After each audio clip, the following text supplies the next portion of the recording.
Hello. Welcome back to Story Time with Eric Zimmer. When we last left off on Fantastic Mr. Fox, we were up to the part where Mr. Fox and his 4 small children came across Boggis's chicken house number 1, and they brought home with them 3 large chickens for a feast. Just saying, it makes me hungry. And now we're going to find out what happens next. You ready? Alright, let's begin. Chapter 11. A surprise for Mrs. Fox. The small fox ran back along the tunnel as fast as he could, carrying the 3 plump hens. He was exploding with joy. Just wait, he kept thinking. Just wait till Mummy sees this. He had a long way to run, but he never stopped once on the way, and he came bursting in upon Mrs. Fox. "Mummy," he cried, out of breath. "Look, Mummy, look! Wake up and see what I've brought you!" Mrs. Fox, who was weaker than ever now from lack of food, opened one eye and looked at the hens. "I'm dreaming," she muttered, and closed the eye again. "You're not dreaming, Mummy. They're real chickens. We're saved. We're not going to starve." Mrs. Fox opened both eyes and sat up quickly. "But my dear child," she cried, "where on earth—" "Boggis's chicken house number 1, spluttered the small fox. "We tunneled right up under the floor, and you've never seen so many big fat hens in all your life, and Dad said to prepare a feast. They'll be back soon." The sight of food seemed to give new strength to Mrs. Fox. I love it when Quentin Blake draws characters like this, all happy and excited. "A feast it shall be," she said, standing up.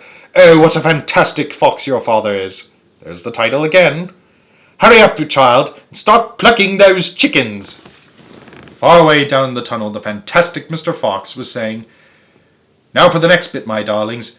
This one will be as easy as pie. All we have to do is dig another little tunnel from here to there." "To where, Dad?" "Don't ask so many questions. Start digging." Chapter 12. Badger. Mr. Fox and the 3 remaining small foxes dug fast and straight. They were all too excited now to feel tired or hungry. They knew they were going to have a whacking great feast before long, and the fact that it was none other than Boggis's chickens they were going to eat made them gurgle with laughter every time they thought of it. I love chicken too. Plus, there are so many ways you can cook a chicken. It was lovely to realize that while the fat farmer was sitting up there on the hill waiting for them to starve, he was also giving them their dinner without knowing it. "Ha! Keep digging," said Mr. Fox. "It's not much further." All of a sudden, a deep voice above their heads said, "Who goes there?" The foxes jumped. They looked up quickly, and they saw, peeking through a small hole on the roof of the tunnel, a long, black, pointed, furry face. "Badger!" cried Mr. Fox. "Foxy!" cried Badger. "My goodness me, I'm glad I found someone at last. I've been digging around in circles for 3 days and nights, and I haven't the foggiest idea where I am." Badger made a hole in the ceiling bigger, and dropped down beside the foxes. A small badger, his son, dropped down after him.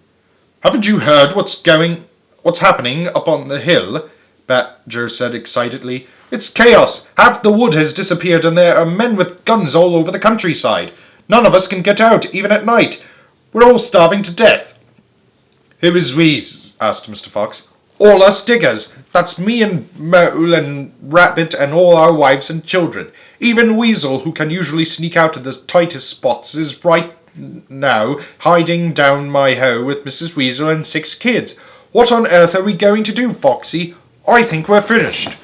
Mr. Fox looked at his 3 children and he smiled. The children smiled back at him, sharing his secret. "My dear old Badger," he said, "this mess you're in is all my fault." "I know it's your fault," said Badger furiously. "And the farmers are not going to give up till they've got you. Unfortunately, that means us as well. It means everyone on the hill." Badger sat down and put a paw around his small son. We're done for, he said softly. My poor wife up there's so weak she can't dig another yard. Nor can mine, said Mr. Fox, and yet at this very minute she is preparing for me and my children the most delicious feast of plump, juicy chickens. Stop! Cried Badger. Don't tease me, I can't stand it. It's true, said the small foxes. Dad's not teasing, we've got chickens galore. And because everything is entirely my fault, said Mr. Fox, I invite you to share the feast. I invite everyone to share it. You and Mole and Rabbit and Weasel and all your wives and children. There'll be plenty to go around, I can assure you. You mean it? Cried Badger. You really mean it? Mr. Fox pushed his face close to Badger's and whispered darkly. Do you know where we've just been? Where? Right inside Borges's chicken house number 1. No. Yes. But that is nothing to where we are going now. You have come just at the right moment, my dear Badger. You can help us dig, and in the meantime your small son can rush back to Mrs. Badger and all the others and spread the good news. Mr. Fox turned to the small Badger and said, Tell them they are invited to a fox's feast. Tell them all down here and follow... Then bring them all down here and follow this tunnel back until you find my home. Yes, Mr. Fox, said the small Badger. Yes, sir. Right away, sir. Oh, thank you, sir. And he scrambled quickly back through the hole in the roof of the tunnel and disappeared.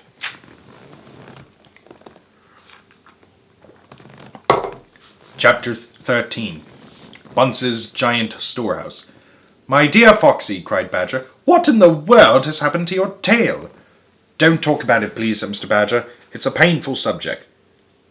They were digging the new tunnel. They dug on in silence. Badger was a great digger, and the tunnel went forward at a terrific pace now that he was lending a paw. Soon they were crouching underneath yet another wooden floor.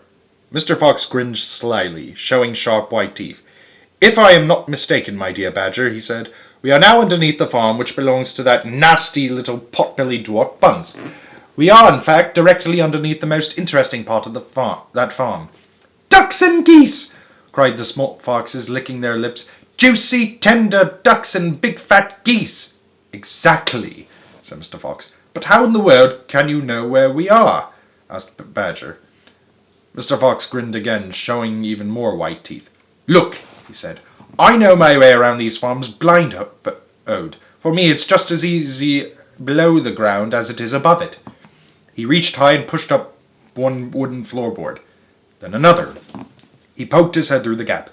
Yes, he shouted, jumping up into the room above. I've done it again. I've hit it smack on the nose, right in the bullseye. Come and look.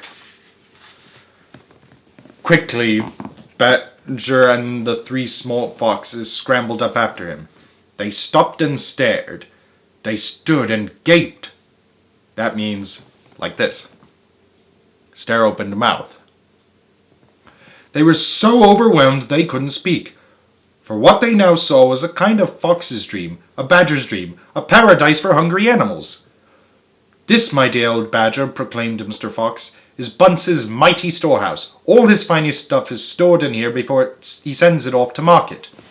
Against all the 4 walls of the great room, stacked in cupboards and piled upon shelves reaching from floor to ceiling, were thousands and thousands of the finest and fattest ducks and geese, plucked and ready for roasting. And up above, dangling from the rafters, there must have been at least 100 smoked hams and 50 sides of bacon. Just feast your eyes on that, cried Mr. Fox, dancing up and down. What do you think of it, eh? Pretty good grub. Suddenly, as though springs had been released in their legs, the 3 hungry small foxes and the ravenously hungry Badger sprang forward to grab the luscious food. Stop! Ordered Mr. Fox. This is my party, so I shall do the choosing. The others fell back, licking their chops. Mr. Fox began prowling around the storehouse, examining the glorious display with an expert eye. A thread of saliva slid down one side of his jaw and hung suspended in midair, then snapped.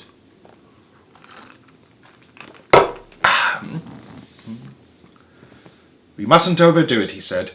Mustn't give the game away. Mustn't let them know what we've been up to.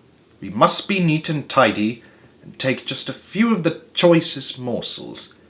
So to start with, we shall have 4 plump young ducks. He took them from the shelf. "Oh, how lovely and fat they are! No wonder Bunce get a special price for them in the market.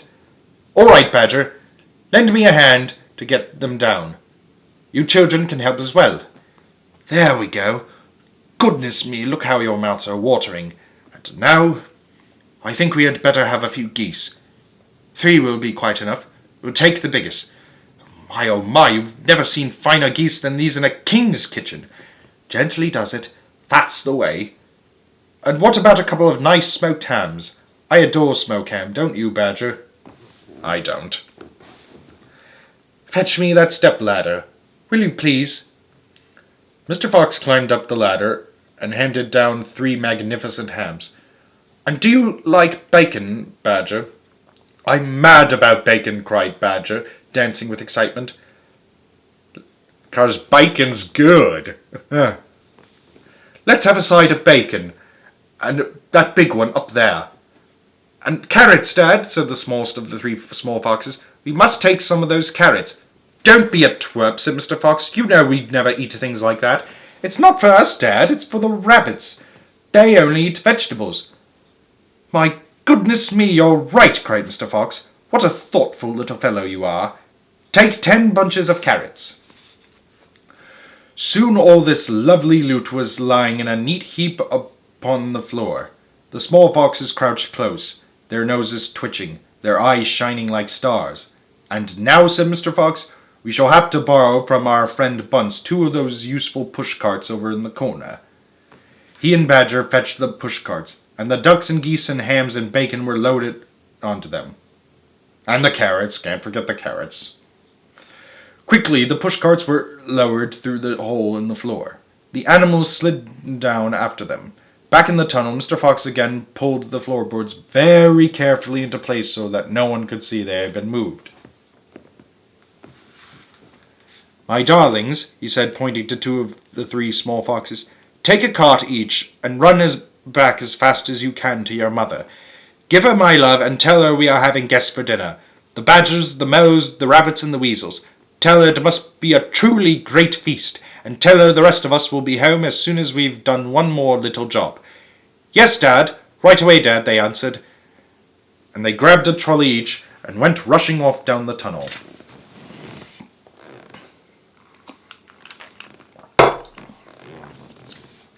Chapter 14. Badger has doubts. "Just one more visit," cried Mr. Fox. "And I'll bet I know where it will be," said the only small fox now left. He was the smallest fox of them all. "Where?" said Badger. "Well," said the smallest fox, "we've been to Boggis and we've been to Bunce, but we haven't been to Bean. It must be Bean." "You are right," said Mr. Fox.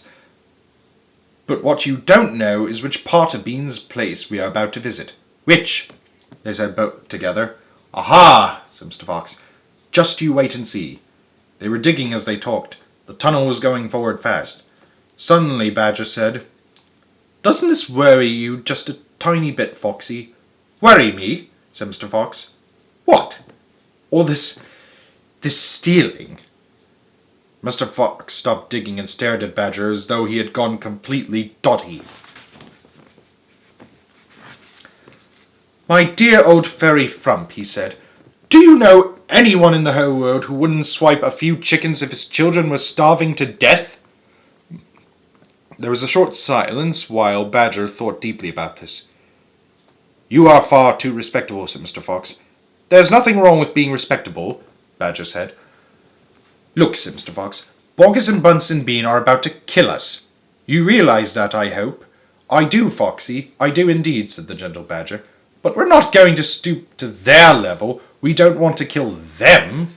"I should hope not, indeed," said Badger. "We wouldn't dream of it," said Mr. Fox. "We shall simply take a little food here and there to keep us and our families alive. Right?" "I suppose we'll have to," said Badger.